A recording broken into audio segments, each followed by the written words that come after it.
Hi there. Thank you very much for playing The Beginner's Guide. My name is Davey Reedon. I wrote The Stanley Parable, and while that game tells a pretty absurd story, today I'm going to tell you about a series of events that happened between 2008 and 2011.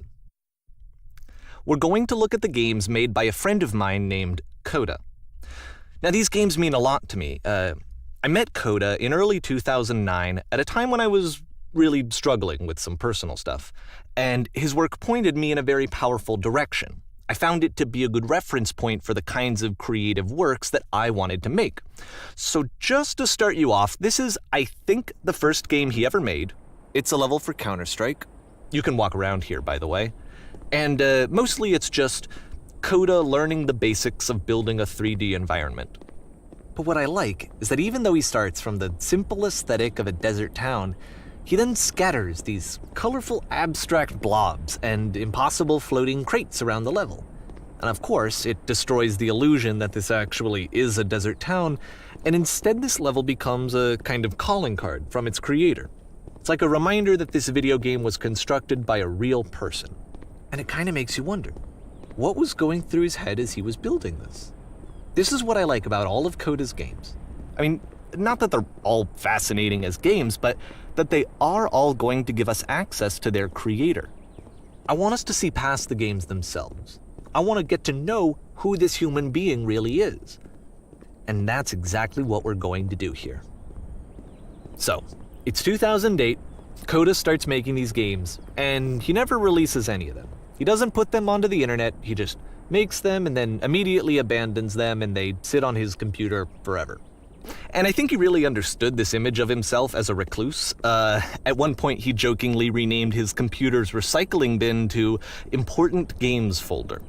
So, this was just how he worked. He tended to crank them out one after the other without even really pausing to try to understand what he had just made, until suddenly one day, he just stopped.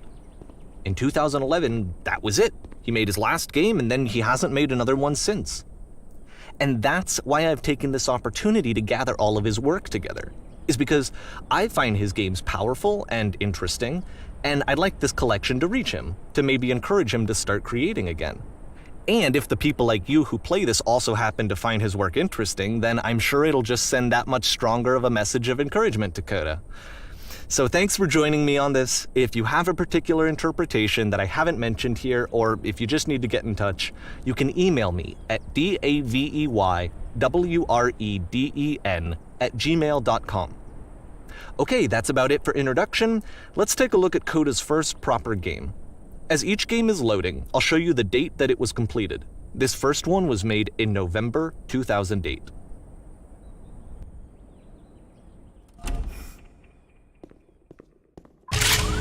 Warning.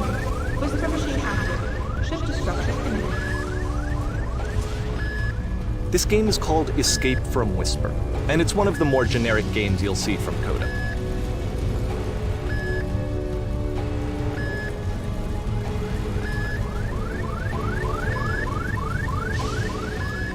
You can click to fire the gun.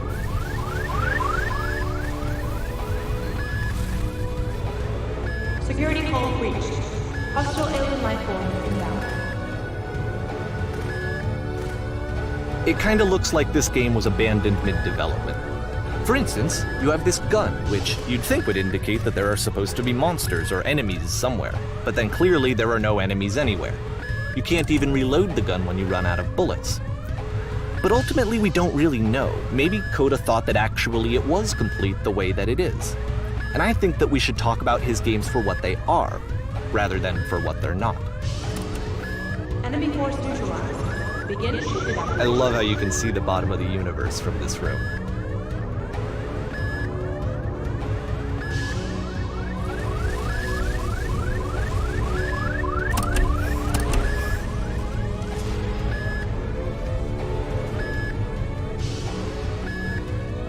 Apparently, this space station has a labyrinth on it.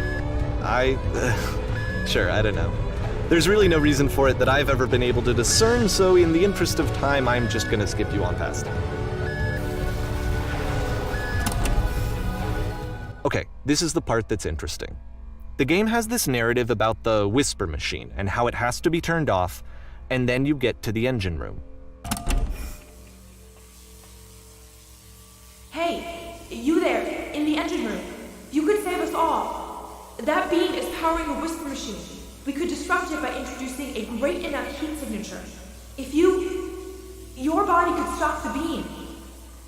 It's so much to ask, but for all of our lives, would you do it? Could you give yourself?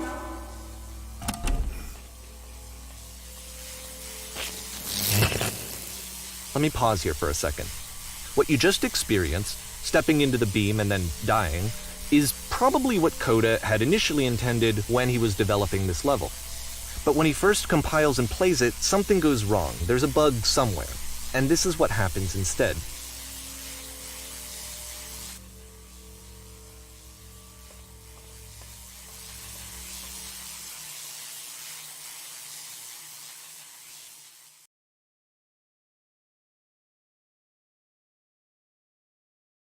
The beam causes you to start floating. And this is an important moment for him.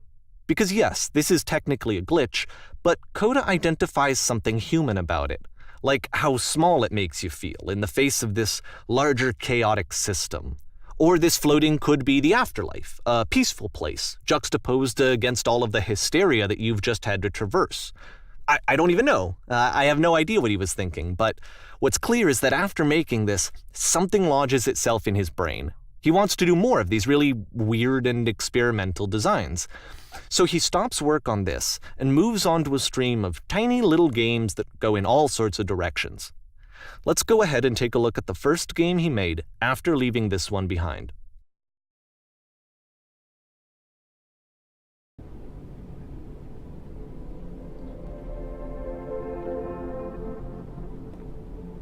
Yep, in this game you can only walk backwards.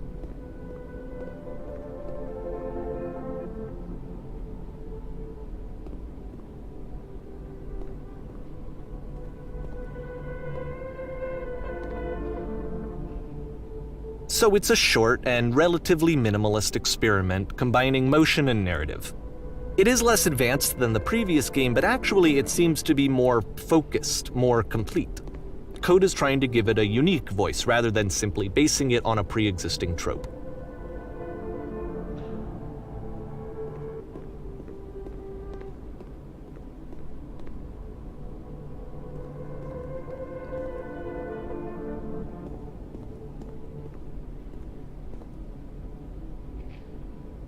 It's a short little thought, it says what it wants to say, and then it ends. Didn't need anything more than that. Which to me is why it works, because it gets out quick. Okay, next one.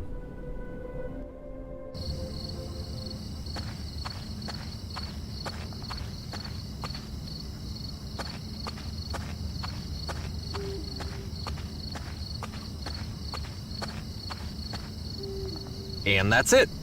Okay, the meaning of this game won't be clear just yet. Please be patient with me for a few more games, and I promise you'll see what makes it interesting.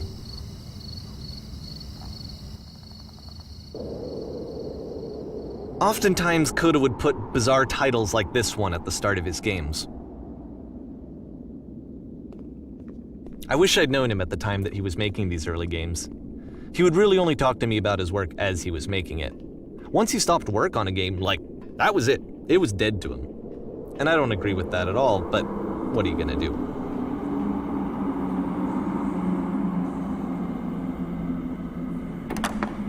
Once you've been slowed to an absolute crawl, the door at the top of the stairs opens. So why, if Coda's not showing these games to anyone, why bother opening the door at all? Well, to show you, I'm modifying the game here so that when you press enter, it'll bring you back up to full speed so you can enter the door for yourself.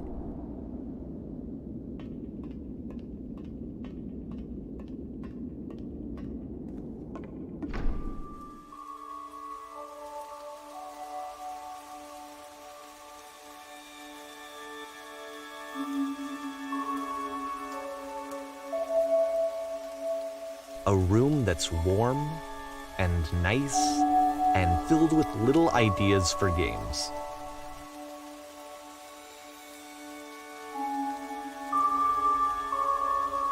Coda would often tell me that he didn't mind if people thought of him as cold or distant. He said that he knew that he was actually a vibrant and compassionate person, but that it takes time to really see that. It can be a very slow climb to get there.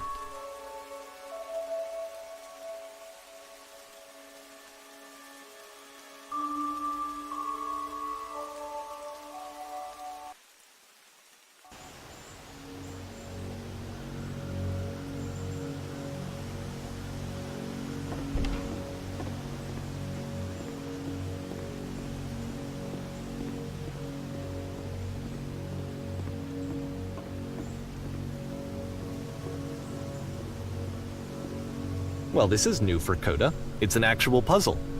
Go ahead and see if you can solve it.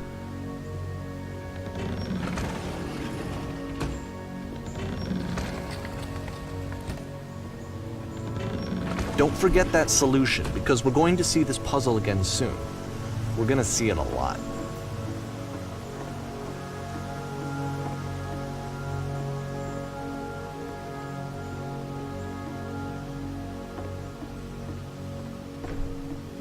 So that seems to be it, right? You walk down a corridor, you solve a puzzle, you get to the end. Simple enough. All right, now I'm going to modify the game again so that when you press enter, it'll remove all of the walls from this room.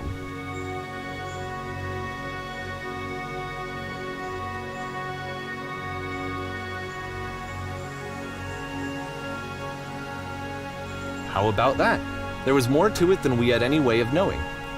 I actually find it funny that this game comes after the stairs game, since they essentially convey the opposite idea. So, in the stairs game, a dull exterior concealed a rich interior. And then, in this level, a dull interior hides this fantastic outer world. Either way, I think that the point is the same, is that most of the time you don't get to know what you're missing, or even that you're missing anything. That's not your role as a player. So if your role here is not to understand, then what is it?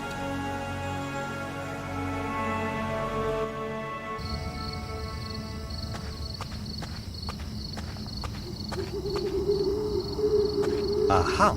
So, this, combined with the entering game from earlier, tells us that Coda believes his games are connected somehow. It could even be that the stairs game and the puzzle game are literally connected in between this and the entering game. There's a bigger picture that all of his games are meant to play a role in, some larger meaning that we won't be able to grasp until we've seen all of them. And once we have, we can step back and start to understand what exactly that bigger picture is.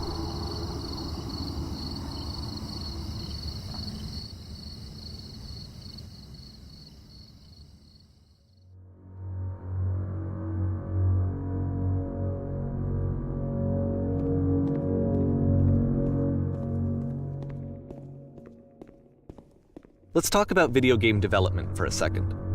Every video game runs on what's called an engine, which determines what the game can and cannot do. So in other words, the engine is a set of tools for game development. To make all of these games, Coda is using an engine called Source. Like all engines, Source has certain things that it does well, and it has certain things that it does poorly. One of the things that it does very well is boxy linear corridors. That's why so many of Coda's games are set in these large, flat, empty rooms, is just because he's working with what the engine does well. The tools available to the creator shape what kinds of creative work they're going to end up making. You might consider paying attention to the architecture in Coda's games to notice how they seem to stem from an engine that's very good at producing linear, boxy corridors.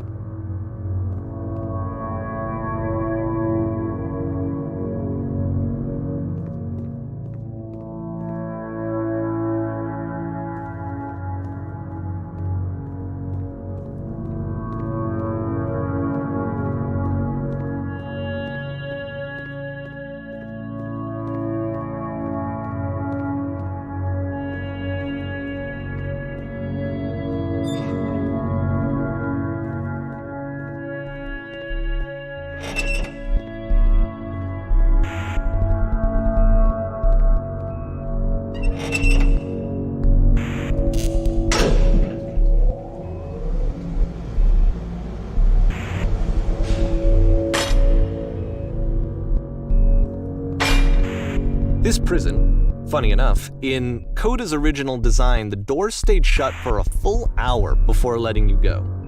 If you don't mind, I think we're gonna skip that. This is something that he and I used to argue about a lot. You know, whether a game ought to actually be playable, whether it means anything if no one can get through it.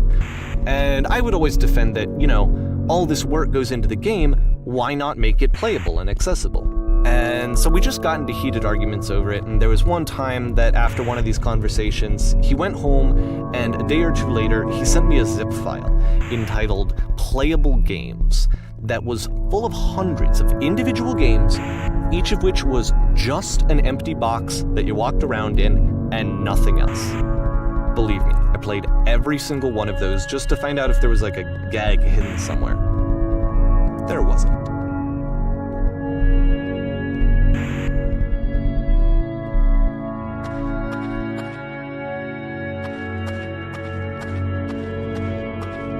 It's the puzzle again, with the exact same solution as the last time.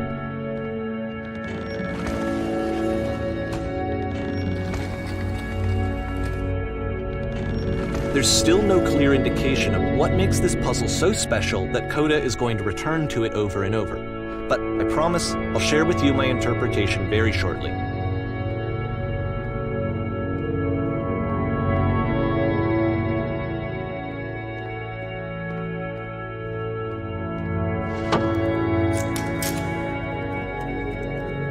Here, Coda begins using a kind of dialogue system that he fashioned out of the engine's chat capabilities.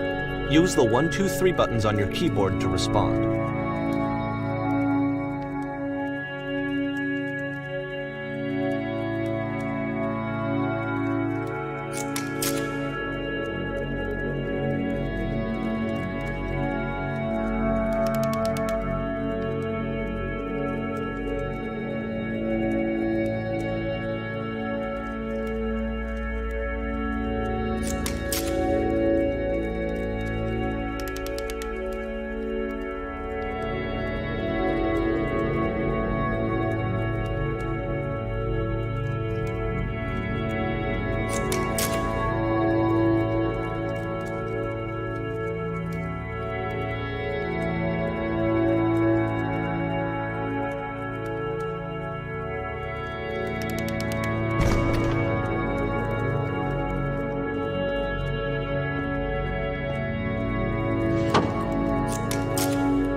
And so we make one last descent down to the final floor of the level.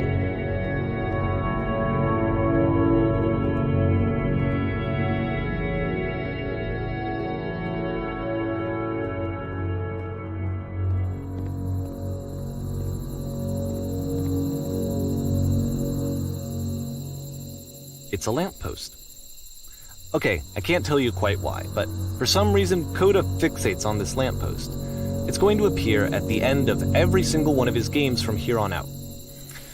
I'll tell you what I think.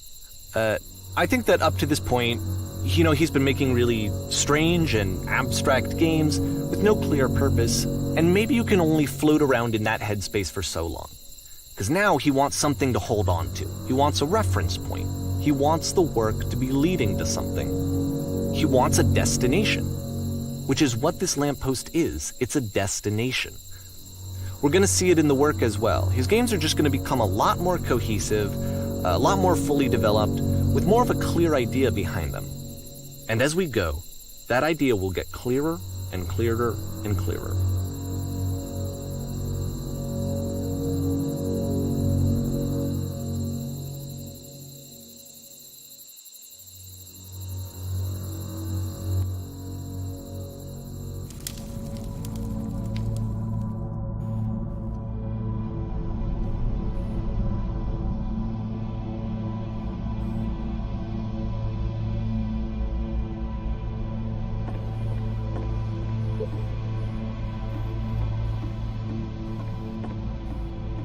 So first off, I'm sure you can deduce this, but this game is not connected to the internet.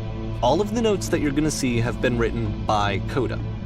This was actually the first game of his that I ever played. This was shortly after I met him at a weekend game jam in Sacramento, where I grew up. I saw him working on this very level, and it was just so different from anything that anyone else was doing. So right away I was like, I have to be friends with this person. In retrospect, I think I was probably a bit too pushy, trying to get his attention. I was over-enthusiastic. But he was very gracious about it and very patient with me. And I cooled off eventually. Oh, feel free to skip over any of these notes if they're not doing anything for you. Nothing extra is going to happen if you read all of them. Either way, to me they convey a sense of loneliness. I see this person who's filled with thoughts and feelings and beliefs and has no way to express them except as scattered and unheard voices in a game that wasn't meant to be played.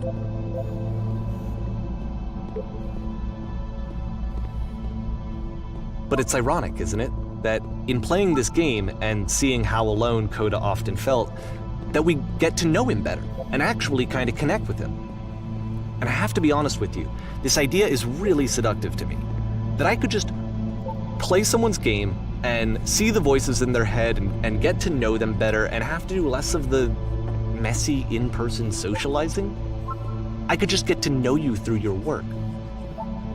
I think this is why I always liked Coda's games so much, is because it felt like they let me have that connection. I felt as though he was inviting me personally into his world. And then I feel less lonely too.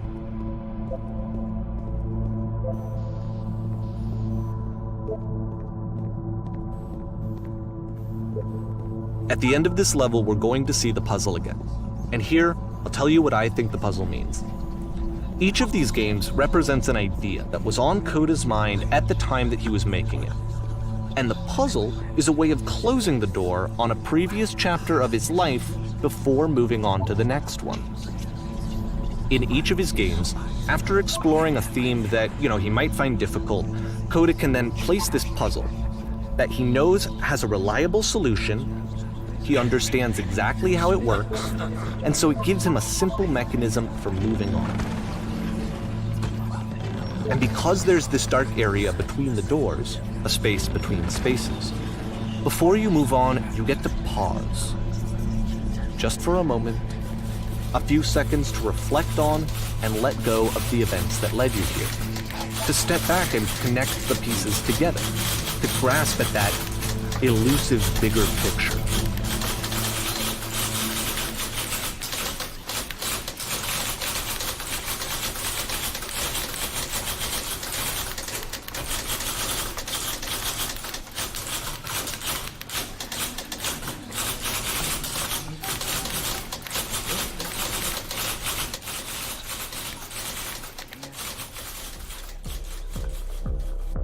Okay, this one is tough. It's gonna kind of just spin its own wheels for a few minutes. Hang with it.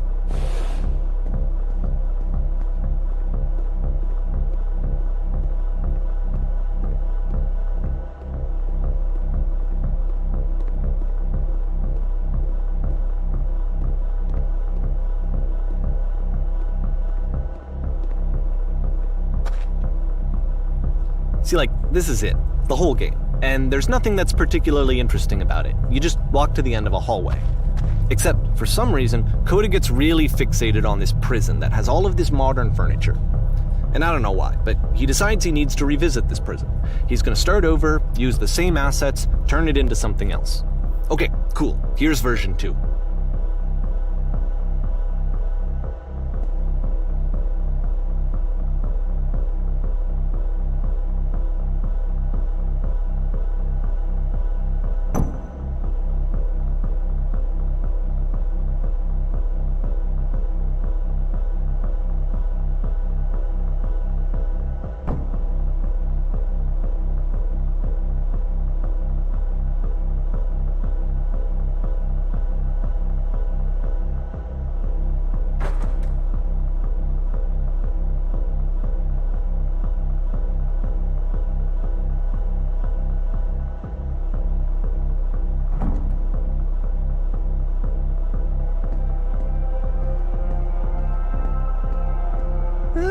there's a bit more to this one, but still it's not really communicating anything. It's kind of just weird for weirdness' sake.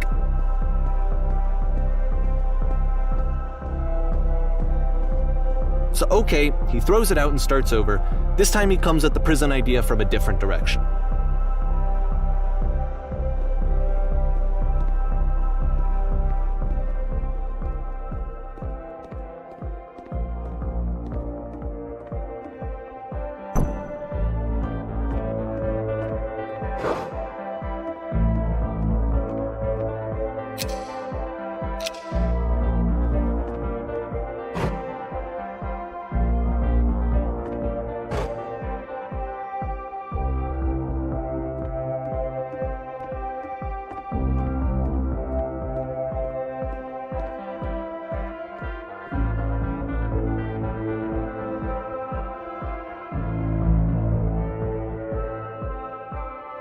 And of course, now the table is gone and you can't begin the chain of events to escape. Here's a version where there are no bars, but you can't actually get to the well. And then a version where the inside of the prison is the outside and the outside is the inside. Let me just blink you real quick through a few more of these. I mean, he really unloaded on this prison idea. There's nearly a dozen of them. Personally, I think it's awful to watch this, to see a person basically unraveling through their work. And for what? Like, at what point do you just go, maybe there are game ideas other than this prison that I could be working on? But Coda doesn't have that voice telling you to stop, that particular mechanism of defense against yourself. Without it, you just spiral. And so he keeps going and going and going and going and going, and then he hits on something. And he likes it. And that's it. He's done. He stops making prisons. This is the very last version of the prison game that he created, and the reason I think it works is that the prison is not actually in it.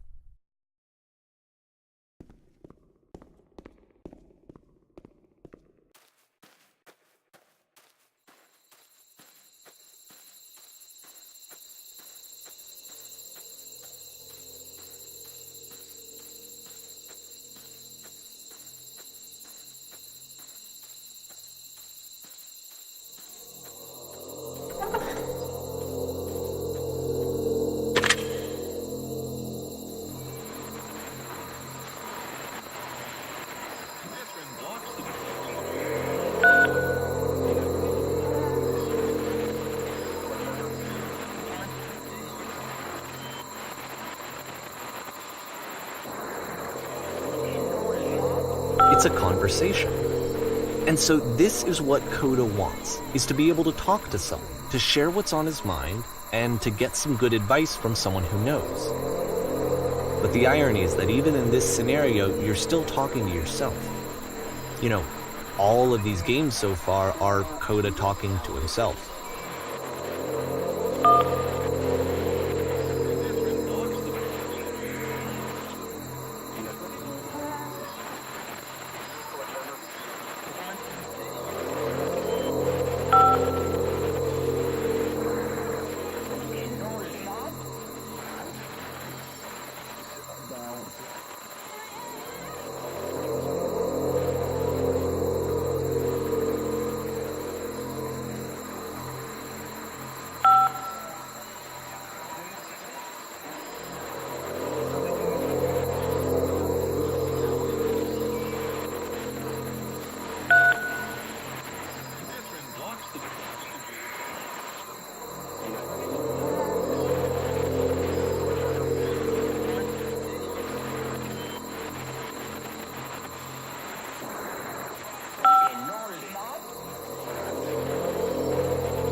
I can see why he considers this a fitting conclusion to the prison games. After all of the obsession and frustration, just to be told by someone you can trust that things are going to be okay. Wouldn't that be nice?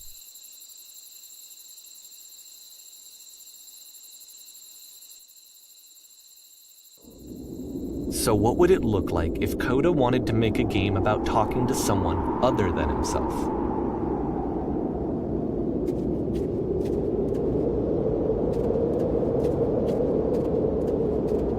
To me, this environment is meant to represent Coda's puzzle, with the two doors on either side and a dark transitional space between.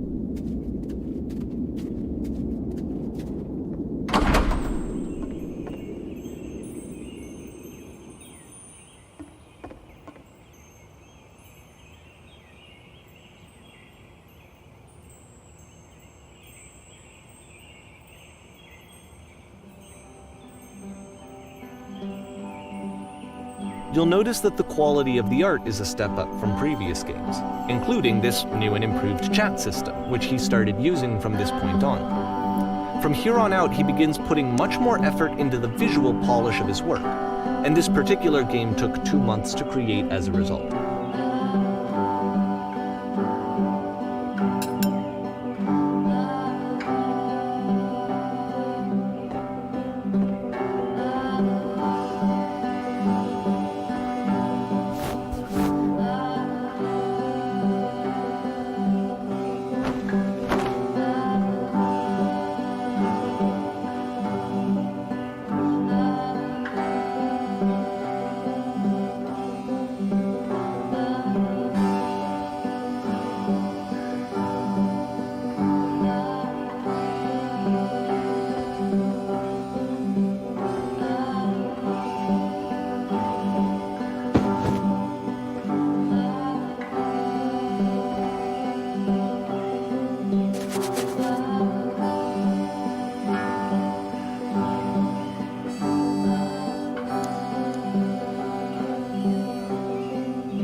After the intense set of prison games, this house cleaning level almost feels like cleansing. It's the moment after a particularly difficult or traumatic experience where you just need to let it sit and digest inside of you, and eventually cohere into something meaningful.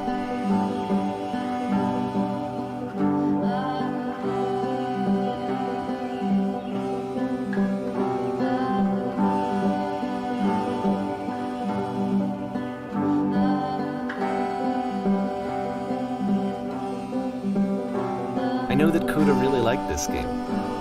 Of all of his work, actually, this was the only one that he called me up to ask me to come over and look at it. This was during a period of a few months where he was like grossly happy all the time, just walked around with a constant smile on his face.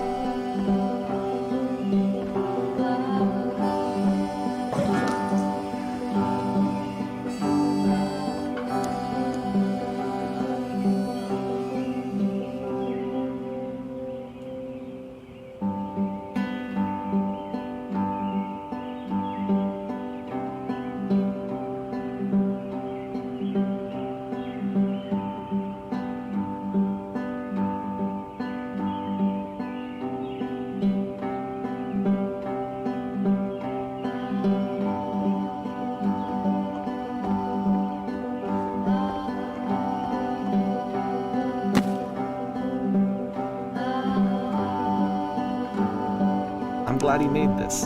I'm glad he found some peace.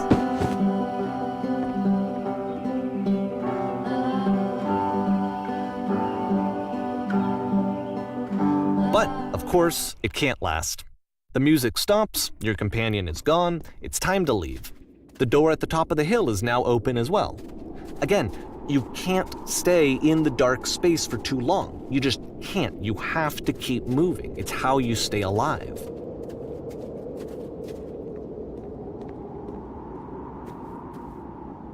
Which is the whole point of the puzzle doors, right? That sooner or later you have to pick up and move. I really thought that was the point of it.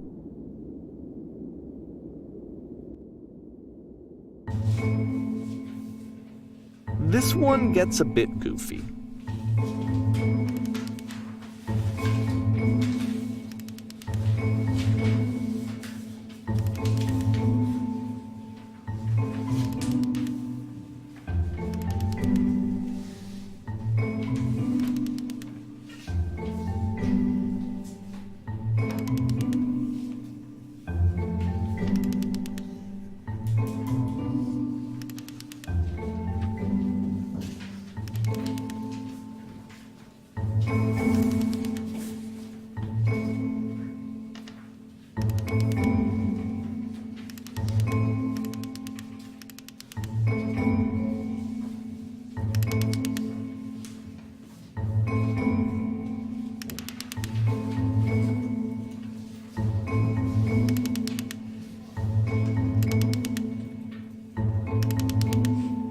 About halfway through the game, the perspective shifts.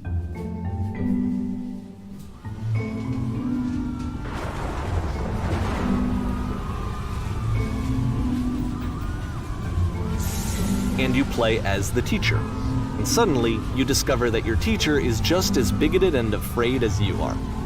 Oh, and also you can move around the classroom now.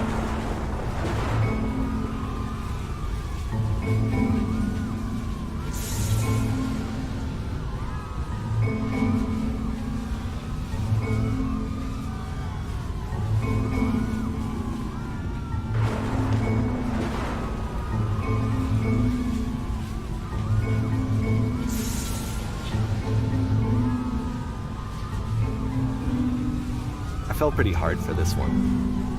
I feel like it's one of the most relatable experiences that you can have. To assume that some other person is perfect and totally fulfilled in every way, and completely miss all of the little flaws that make them painfully human. I think about this game a lot these days.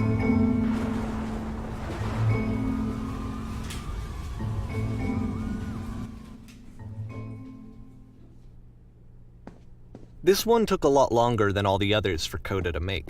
It was 4 months between this and the last one. That's twice as long as it took him to make any other game before this, and it's not like it's particularly complex, so I remember I found that a little strange at the time.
The game ends with this eerie premonition of what's going to happen next in Coda's life.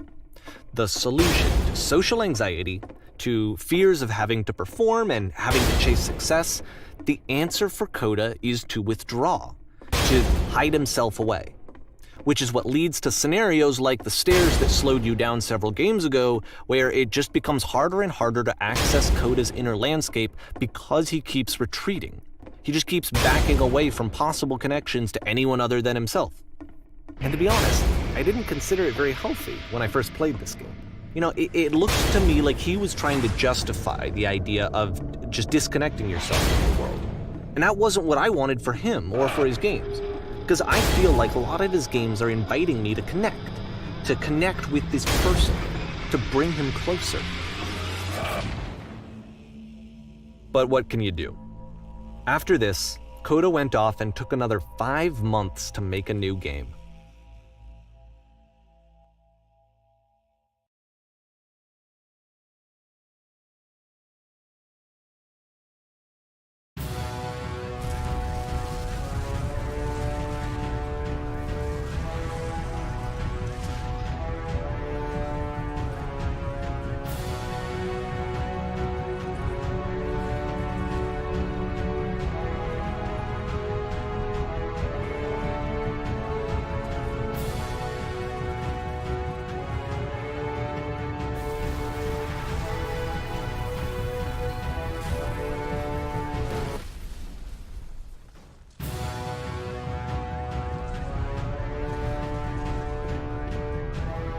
You should probably open your eyes if you haven't already. It's pretty much impossible to solve otherwise.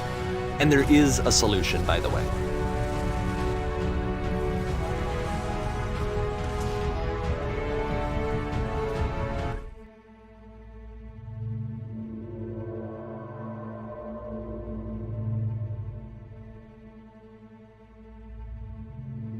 Like I said, I was getting concerned. First off, he's never been this explicit in his work about exactly what he's thinking. So where's that coming from?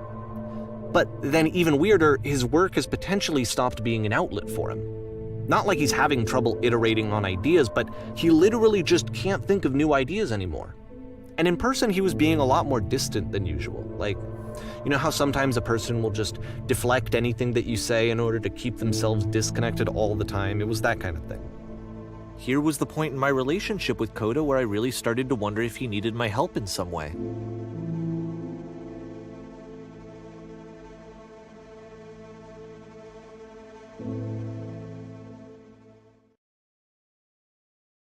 His games are going to get more desperate from here on out. After this game, it's almost 6 months before he finishes something new.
If the last game featured Coda talking explicitly about his creative frustrations, this one turns it up to 11.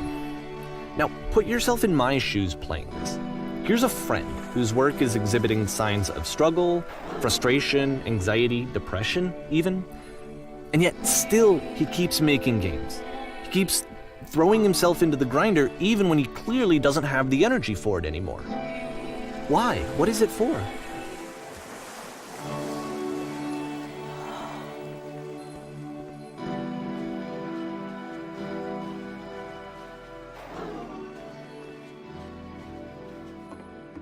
Because from my perspective at the time and just what I knew of him, this was a result of how isolated he was. He was in his own little bubble, just sitting at his computer all day, not really showing these games to anyone, not releasing them onto the internet, and so he didn't have anyone outside of himself to connect with. He had no outlet to ground himself on.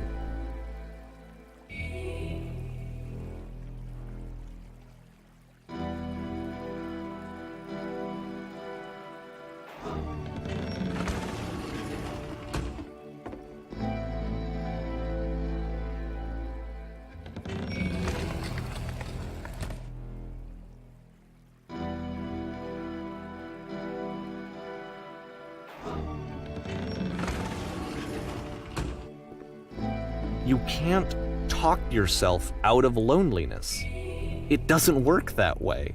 You can't be the one writing both the questions and the answers. Then there's no movement. Then there's no circulation. If all of your anxieties are being channeled into your work, then if the work ever fails, you have no backup and you're just going to crash.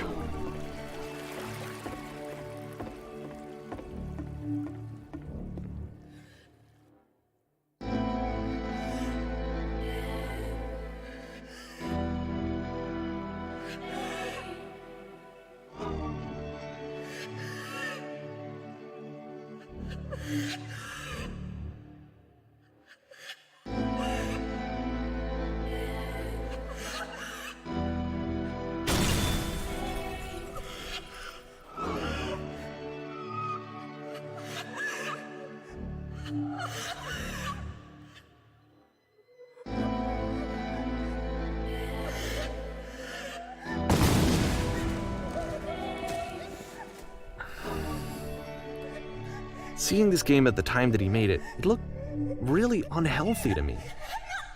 I was watching him do this to himself, and I hated it. I hated seeing him so trapped. It's like, video games are not worth this amount of suffering.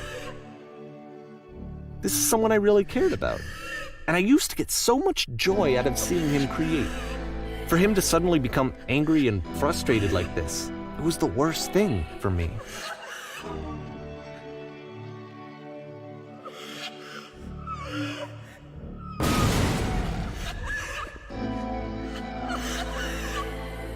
I don't know. This is what I felt at the time. I don't know how else to explain it. I wanted it to stop more than anything. I had never felt so rotten. I needed more than I had ever needed anything for this to stop.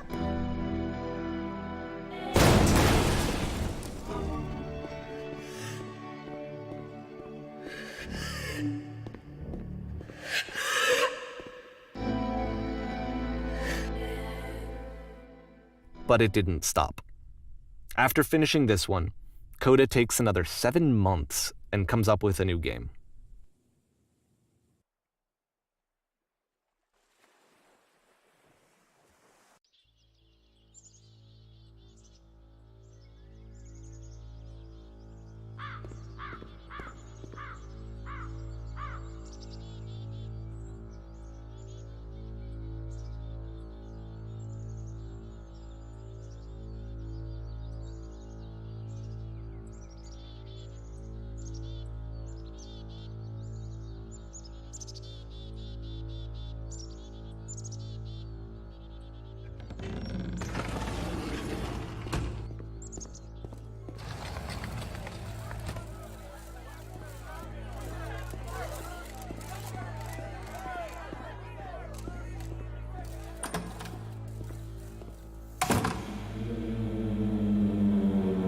And of course, it's the machine.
So now the work is becoming self-destructive. And I'll tell you, at the time that I first played this game, shortly after he made it, here's what I'm thinking to myself. I'm thinking that code is stuck in his own head, and that it's having a very negative effect on him, and that all he needs to do is just start showing his work to people, to get some actual feedback on his games. It might get him out of isolation. And so, as I'm thinking this, I realize that I could be the one to initiate it. Because it would never occur to Coda to start actively soliciting feedback, so what if I did it for him? If he could see the difference it would make to have more actual conversations with other human beings, would that bring him out of his mental spiral? Would it give him confidence in himself? Would it bring meaning back into his work?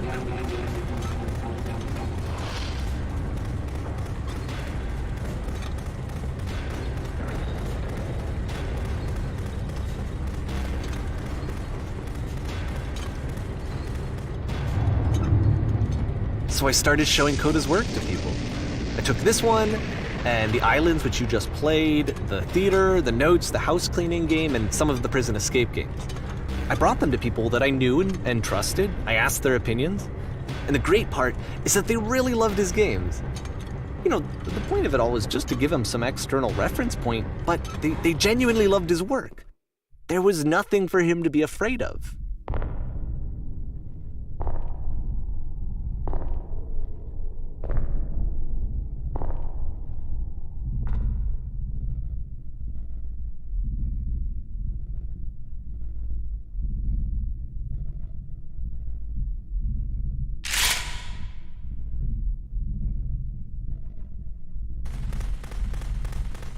Can you see why I felt like this was the right thing to do?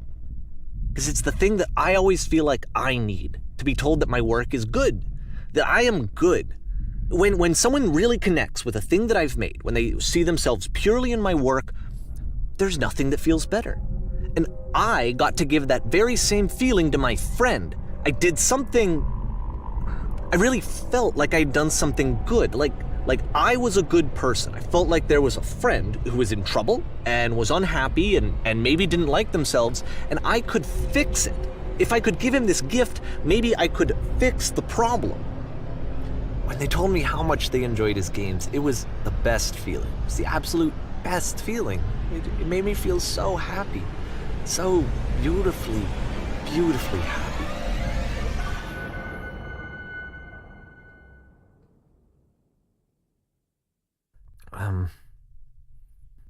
So anyway, Coda finishes this game, and then really he just kind of takes off for a while. So this is June of 2011, and I didn't hear anything from him for several weeks, I guess. And so out of nowhere, one day I get an email, and it's got a private link to a new game of Coda's. This one is called The Tower, and to my knowledge, it's the last game that Coda ever made. So let's take a look.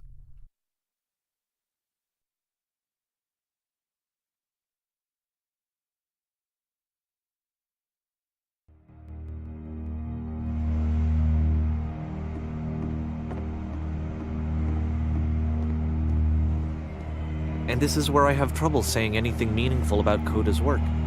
Because more than anything else, the tower just feels distant. It feels like it's trying to distance itself from the world. It's a very cold game.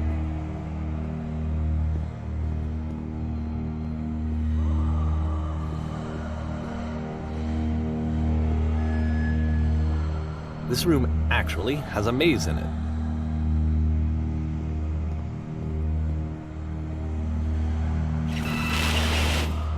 Except that all the walls of the maze are invisible. And then every time you touch one of the walls, there's this awful flashing and noise, so the experience is really miserable. The game goes beyond not being meant to be played, it actually seems to despise the player for trying to play it at all. But I do want to show you the rest of the levels, so when you're ready to continue, press enter and I'll put a bridge over the maze.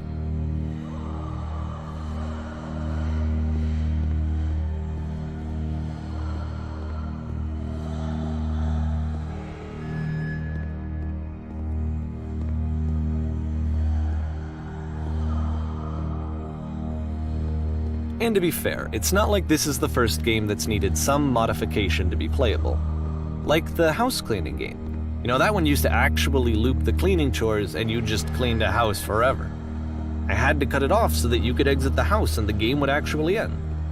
But that game had an idea that it was actually trying to communicate. What's the deeper idea behind the invisible maze? The only way past this challenge is to randomly guess the 6-digit code. Like the invisible maze, it's frustrating to me, because it's the opposite of everything else that Coda has made. It doesn't encourage thought or engagement. It doesn't ask anything of me, except a lot of my time. If I could have reached him during this time, then maybe I could have asked him, but I couldn't. I still don't really understand why this is here. I'll put the code on the ground for you here, though, so that we can move on.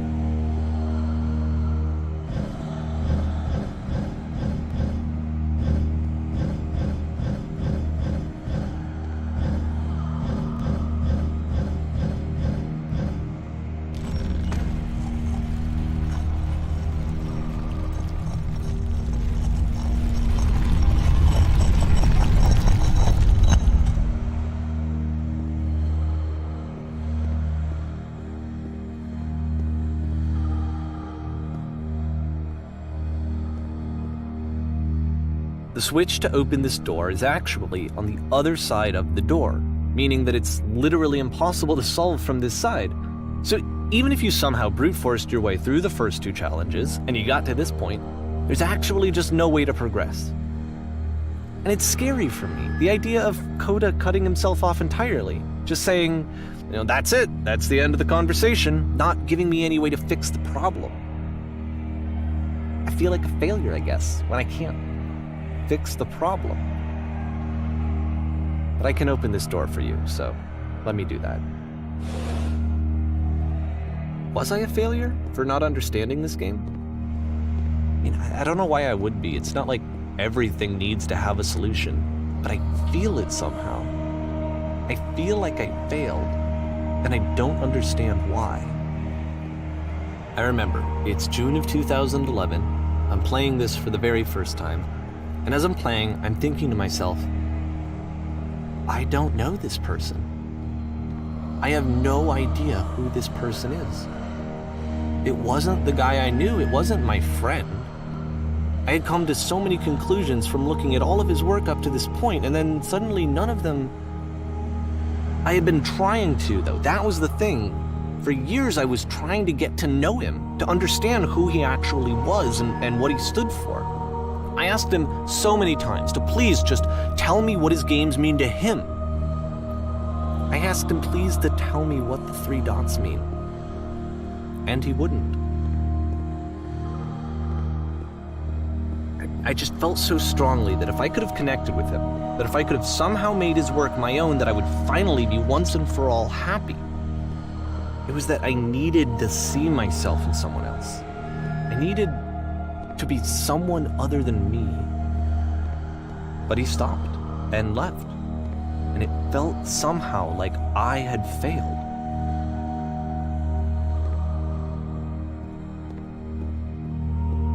Where did I screw up?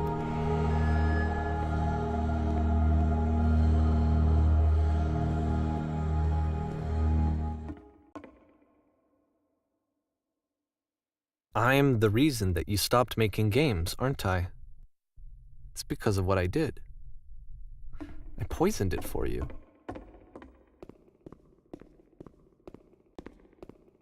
I don't think I ever told you this, but when I took your work and I was showing it to people, it actually felt...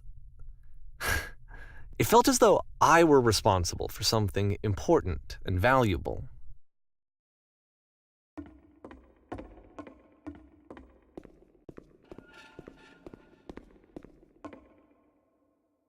And the people who played them, they treated me like I was important. They really listened and cared about what I had to say. Even though I was showing your work, I felt good about myself. Finally, for a moment, while I had that, I liked myself.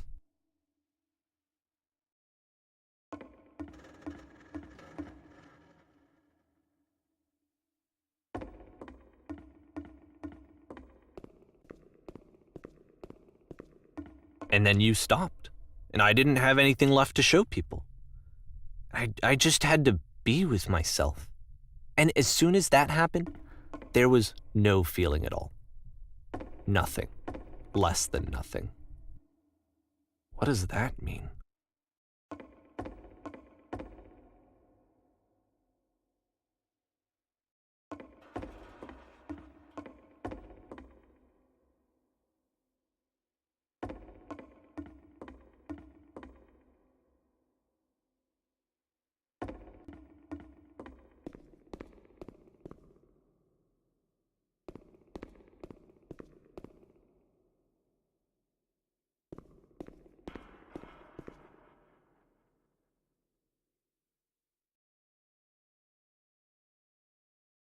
I'm afraid that I did something really stupid because I don't like myself.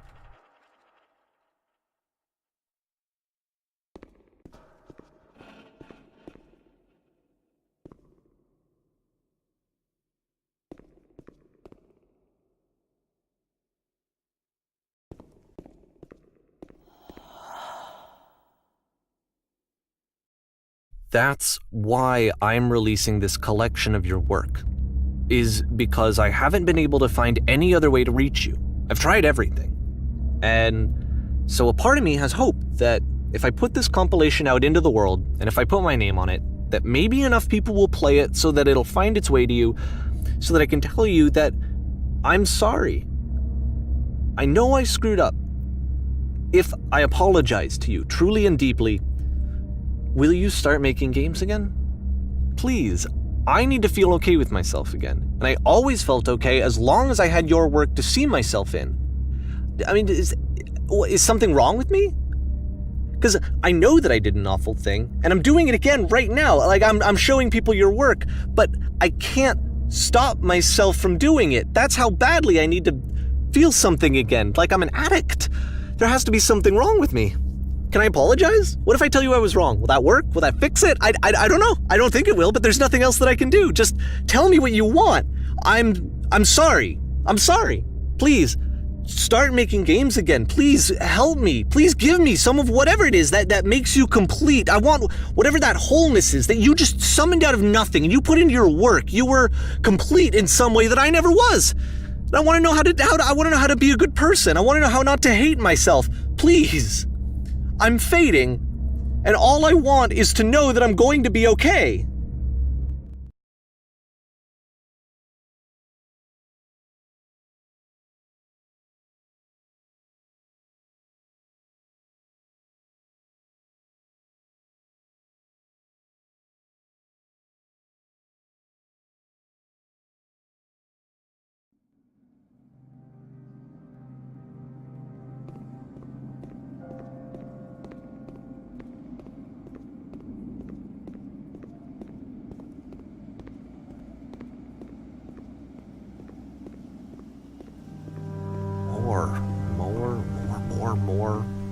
More love, more praise, more people telling me that I'm good. Always more. It's like a disease. Solution.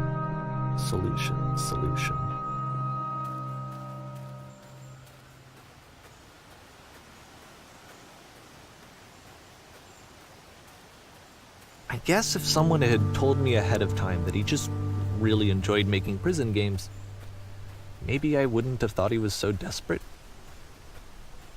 I wouldn't have told so many people that he was depressed. Maybe he just likes making prisons.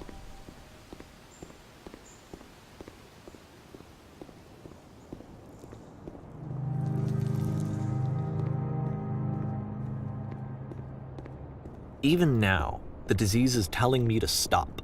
Don't show people what a shitty person you are. They'll hate you.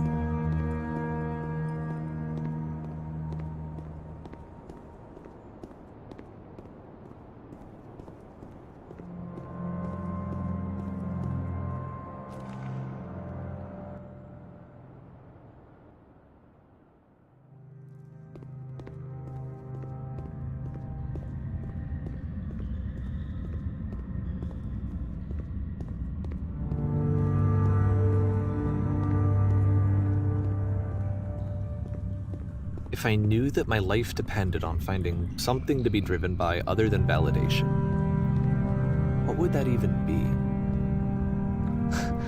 It's strange, but the thought of not being driven by external validation is unthinkable. Like, I actually cannot conceive of what that would be like.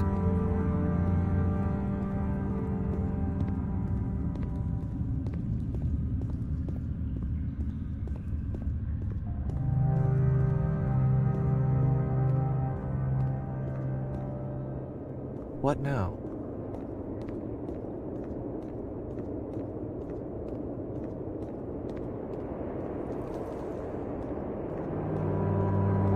I think I need to go. And I'm sorry, because I know that I said that I would be here and I would walk you through this, but I'm starting to feel like I have a lot of work to do. I have a lot that I need to make up for, and so I'm just gonna... Okay.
Turn back from this cave.